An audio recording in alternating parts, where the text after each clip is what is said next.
My name is Rebecca Buchanan, and I'm an assistant professor at Emory and Henry College.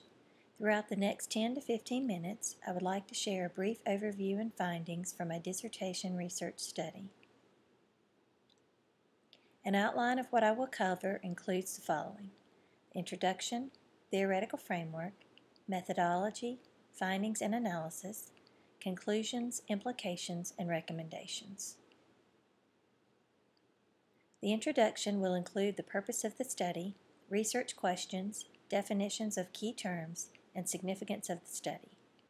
The purpose of the study was as follows: to explore the extent to which an advanced physical education course reflected the pleasure and participation sports model as described by Coakley. The analysis also examined whether the model was supported, expanded, or refuted. The research questions were as follows. Number 1. How did the course reflect Coakley's pleasure and participation sports model in terms of A. democratic leadership, B. inclusive participation, and C. the use of cooperation and competition with others to develop and test skills in a healthy and enjoyable context? Subquestion 1.1. To what extent did the experiences of the students and the teacher reflect Coakley's pleasure and participation model? Subquestion 1.2. To what extent were characteristics of the model exhibited by the teacher, and how were the students impacted? And subquestion 1.3. To what extent was the model supported, expanded, or refuted? Two key terms as related to the study are as follows. The pleasure and participation sports model can be defined as emphasizing democratic leadership, inclusive participation, and the use of cooperation and competition with others to develop and test skills in a healthy and enjoyable context. In contrast, the power and performance sports model can be defined as emphasizing hierarchical leadership, exclusive participation, and the use of strength, speed, and power to push human limits and dominate opponents in the quest for competitive success. The significance of the study is that it contributes to the scholarly literature regarding sport in society. It offers an interpretation and expansion of Coakley's model in an applied setting, which hasn't been done before. Its focus on the pleasure and participation model offers a roadmap for how the current structure of youth sports and physical education might be improved or expanded. It gives a voice to youth participants from their perspective regarding why they choose to participate in sports and physical activity, and it highlights the social significance of sport and physical education and how these domains mirror larger ideologies in society. The theoretical framework for this study was informed by the discipline of sports sociology, which provides an opportunity to explore sports and related entities, such as physical education, as social phenomena. The theoretical framework included application of interactionist, critical, and play theories. Interactionist and critical theories were used to analyze the meanings that students gave to their experiences in the class and how those meanings were constructed as they engaged with one another and the teacher. This included addressing dynamics of power in relation to the meanings and experiences. Play theories were utilized in order to expand the current pleasure and participation sports model by situating characteristics of the model within various theories of play. In terms of methodology, I used a qualitative approach in order to gather data and understand experiences in the advanced physical education course from an emic perspective, or perspective of the participants in their natural environment. The research design consisted of a single-site, exploratory case study in which a particular advanced physical education course offered at a high school in Southwest Virginia was purposefully selected as the bounded case for the study. Following IRB approval, 15 students and the teacher agreed to participate. Data collection procedures included semi-structured one-on-one interviews, which were audio taped, observations, and documents which provided data sources for information collected between August 2010 and April 2011. I realized that my positionality as a researcher affected how I conceptualized the study and analyzed the data. Data analysis procedures included a constant comparative method in which conceptually congruent categories were constructed to develop multiple iterations of analysis. This involved code mapping to create categories which were conceptually congruent. Methods of verification included triangulation, a rich, thick description, and member checks. We'll now move into the findings and analysis, beginning with a brief class profile. The class has been in existence since 1997 and has been taught by the same teachers since its inception. The class does not meet in the gym as most traditional physical education courses.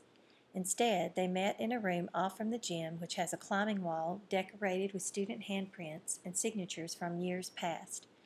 Most of the sports and activities are conducted outside, and students are not required to dress out. In terms of demographics, all student participants were seniors, with the class comprised of 6 females and 9 males, all white. Most had experience with traditional sports, and all identified themselves as highly competitive. The tables on this slide indicate what types of sports and activities were offered in the advanced physical education course included in this studies as compared to a traditional high school physical education course in the United States. As mentioned earlier, I analyzed the data by utilizing a constant comparative method in which conceptually congruent categories were constructed to develop multiple iterations of analysis. This resulted in the development of 3 themes based on the students' experiences in the course. Those included a sense of enjoyment, a sense of empowerment, and a sense of connection. As related to a sense of enjoyment, relaxed environment, distinctive and enjoyable experiences all represented second iterations of analysis specific to this theme. A relaxed environment was evident through depressurized challenges in a friendly atmosphere. Distinctive was evident through experiences which were new to many of the students and therefore more interesting than their experiences in traditional physical education courses. Enjoyable was evident by many indicators supporting the perspective that students had fun in the class for a variety of reasons, such as being outside more than inside and just the ability to have fun. As related to a sense of empowerment, student responsibility, student choice, and student input all represent second iterations of analysis specific to this theme. Student responsibility was evident in the emphasis placed on personal responsibility regarding safety for oneself and others, such as on the high ropes course, being allowed to drive off-site to various locations, and responsibility for teaching some type of skill or game as part of the grading process. Student choice was evident through students having an opportunity to participate in non-traditional sports, along with choices relating to what to wear, dependent upon the sport or activity. Student input was evident through students contributing in a common effort regarding various aspects of the class, such as sharing suggestions and ideas about how to successfully complete the spiderweb activity. As related to a sense of connection, meaningful experiences, student-student connections, and student-teacher connections all represent second iterations of analysis specific to this theme. Meaningful experiences were evident through ways in which students were able to exhibit social responsibility, such as giving back to the community, and reflect upon the meaning derived as a result. This was in contrast to experiences in traditional physical education indicated by some students as pointless. Student-student connections were evident through the relationships that students developed with one another as a result of working together in a spirit of camaraderie. Student-teacher connections were evident through the relationships that the students developed with the teacher as a result of his high level of involvement and interaction with the class. The next few slides illustrate how the themes which developed were synthesized with the research questions and theoretical framework. As related to democratic leadership and from an interactionist perspective, as students found themselves interacting with one another in various decision-making capabilities, they assumed the roles of leaders and exhibited behaviors that reflected these roles. Inclusive participation was evident in how the students found their participation advantageous or promoting well-being on a variety of levels. This included an environment in which all students felt welcome to participate, regardless of factors such as ability, class, and gender. All 3 themes, a sense of enjoyment, empowerment, and connection, relate to tenets of the final characteristic focusing on cooperation and competition with others to develop and test skills in a healthy and enjoyable context. For example, participants consistently indicated that the class was fun and empowered them with opportunities to make decisions. From a critical theory perspective, notions of power, as evidenced by competition and dominance, were minimized, which helped to provide an atmosphere which was enjoyable for everyone. One way the extent to which the experiences of the students and teacher reflected the model were considered by examining the themes which developed from a symbolic interactionist perspective. Part of that meaning is derived from symbols that create meaning for participants, such as the climbing wall in the classroom, which represented symbols not associated with traditional sports. Data gathered from this study indicated that Mr. South did exhibit characteristics of the model in ways which positively impacted the students. In terms of democratic leadership, Mr. South provided a space which encouraged and empowered students in the decision-making process. In terms of inclusive participation, Mr. South provided opportunities for students to participate in a variety of sports and activities which allowed them to explore and develop skills beyond those required in traditional sports. In terms of cooperation and competition in a healthy and enjoyable context, Mr. South created an environment in which competition was evident, but success was defined more through the quality of the experience. Findings shared thus far suggest that characteristics of the model were supported to a great extent in the Advanced Physical Education course. This study expanded the pleasure and participation model in two ways. One way included examining the model from various aspects related to play theories. For example, Goffman pointed out that one's involvement and experience in games and play occurs along a vast spectrum in which too much stimulation can produce anxiety, whereas too little stimulation can produce boredom. This is very similar to the concept of flow. The concept of flow was developed by Csikszentmihalyi in 1990 and accentuates the importance of achieving a balance between skill and challenge to produce an overall sense of enjoyment in the endeavor. According to Hendricks, youth-controlled play aligned more with the pleasure and participation model, while more formal, adult-controlled organized youth sports aligned more with the power and performance model. The second way in which the model was expanded occurred by applying the concept of wellness as related to health. This entailed consideration of more than just the physical component to also include mental and social well-being, which can be positively impacted as a result of involvement in physical activity. In some instances, individual findings from the study did refute the model.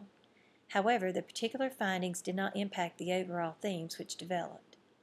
In relation to gender ideologies, there were verbal indications of gender bias, such as one male stating to another male, "You throw like a girl."